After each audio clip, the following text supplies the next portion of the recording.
ಇವತ್ತು ನಮ್ಮ ಗೋಪಾಲಕೃಷ್ಣ ಅವರು ಹುಟ್ಟಿದಬ್ಬ ಇದೆ. ಅಂಗವಾಗಿ ಆ ಕಾರ್ಯಕ್ರಮಕ್ಕೆ ನನಗೆ ಆಹ್ವಾನ ನೀಡಿದ್ದಾರೆ. ಅತ್ಯಂತ ಪ್ರೀತಿಯಿಂದ ಆ ಕಾರ್ಯಕ್ರಮದಲ್ಲಿ ಭಾಗವಹಿಸಿದ್ದಾರೆ. ಸರ್, ಬೆಳಗಾಮಲ್ಲಿ ಬಸ್ ನಿರ್ವಾಹಕರ ಮೇಲೆ ಮರಾಠರು ಹಲ್ಲೆ ಮಾಡಿದ್ದಾರೆ ಸರ್. ಯಾವತ್ತು? ನಿನ್ನೆ ಸರ್. ಮಾಹಿತಿ ಇಲ್ಲ. ಸರ್, ಡಿ ಕೆ ಶಿವಕುಮಾರ್ ವಿರುದ್ಧ ಮುನಿರತ್ನ 2,000 ಕೋಟಿ ಆರೋಪ ಹೊರಿಸಿದ್ದಾರೆ. ದೂರು ಕೂಡ ಕೊಟ್ಟಿದ್ದಾರೆ. ಅದಕ್ಕೆ ನಡಿಬೇಕು, ಅದು ನಡೀತಿತ್ತಲ್ಲೋ, ಅದಕ್ಕೆ ಅಧಿಕಾರಿಗಳು ಯಾರಿದ್ದಾರೆ, ಅದಕ್ಕೆ ಸಂಬಂಧಪಟ್ಟಿರ್ತಕ್ಕ ಇಲಾಖೆ ಇದೆ, ಅವ್ರು ಚೆಕ್ ಮಾಡ್ತಾರೆ. ನಾವೇನು ಹೇಳ್ತೀವಿ ಅಲ್ಲ, ಆರೋಪ ಹಿಂಗೆ ಮಾಡಿದ್ದಾರೆ ಮುನಿರತ್ನ ಅವರು. ಈಗ ಆರೋಪ ಈ ಪ್ರಜಾಪ್ರಭುತ್ವ ವ್ಯವಸ್ಥೆಯಲ್ಲಿ ಯಾರ ಮೇಲೆ ಕೂಡ ಆರೋಪ ಮಾಡ್ತಾರೆ. ಆರೋಪ ಮಾಡಿದ್ದಾರೆ, ಅದಕ್ಕೆ ಎಷ್ಟು ಸತ್ಯತೆ ಇದೆ ನೋಡಬೇಕಲ್ಲ. ಸರ್, ಪಕ್ಷದಲ್ಲಿ ಡಿ ಕೆ ಶಿವಕುಮಾರ್ ವಿರುದ್ಧ ಚಟುವಟಿಕೆ ನಡೀತಾ ಇದೆ. ಈ ಚಟುವಟಿಕೆ ಪಕ್ಷದಲ್ಲಿ ಅವ್ರ ವಿರುದ್ಧ CM ಸ್ಥಾನಕ್ಕೆ ಬೇಡ ಅಂತ. ಅಲ್ಲ, ನಾವು ಅದನ್ನ ಕೇಂದ್ರದಲ್ಲಿ ಕೂಡ ಅದೇ ನಡೀತಿದೆ. ಪ್ರಧಾನಮಂತ್ರಿಯವರು ನರೇಂದ್ರ ಮೋದಿ ಅವರು ಬೇಡ, ಅಲ್ಲಿ ನಿತಿನ್ ಗಡ್ಕರಿ ಆಗ್ಬೇಕಂತೇಳಿ ನನಗಿರ್ತಕ್ಕಂಥ ಮಾಹಿತಿ ಅದು ನಡೀತಾ ಇದೆ. ನಿಮಗೆ ಮಾಹಿತಿ ಇಲ್ಲ? ಅದು ಮಾಹಿತಿ ಇಲ್ವಾ?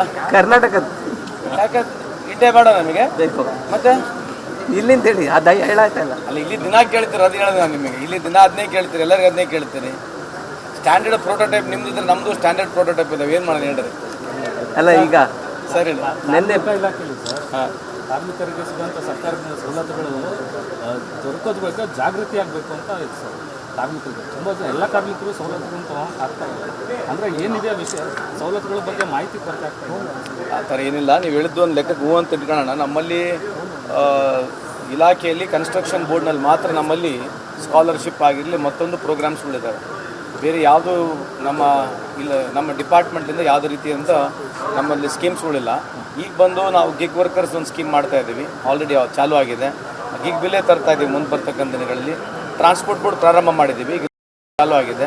ಅದ್ರ ಜೊತೆಗೆ ಈಗ ಅನ್ಆರ್ಗನೈಸ್ ಬೋರ್ಡ್ನಲ್ಲಿ ಸುಮಾರು ಒಂದು 40-45 ಪಂಗಡಗಳಿಗೆ ಯಾರ್ಯಾರು ಸಣ್ಣ ಉದ್ದಿಮೆ ಮೇಲೆ ಅವಲಂಬಿಸಿರ್ತಕ್ಕಂಥವ್ರಂತ ಹುಡುಕ್ಬಿಟ್ಟು ಇವತ್ತು ಸೋಷಿಯಲ್ ಸೆಕ್ಯೂರಿಟಿ ಕಾರ್ಡ್ಗಳನ್ನ ಕೊಡ್ತಾ ಇದ್ದೀವಿ. ಇನ್ನೊಂದು 3 ತಿಂಗಳ 4 ತಿಂಗಳಲ್ಲಿ ಇದು ಕೊಡೋಕ್ಕಾಗತ್ತೆ.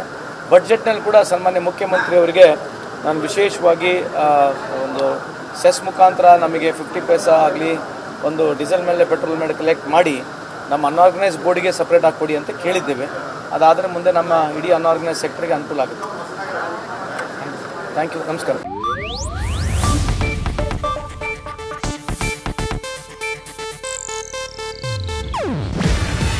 ಇದು ಏಷ್ಯಾನೆಟ್ ನ್ಯೂಸ್ ನೆಟ್ವರ್ಕ್ ಪ್ರಸ್ತುತಿ.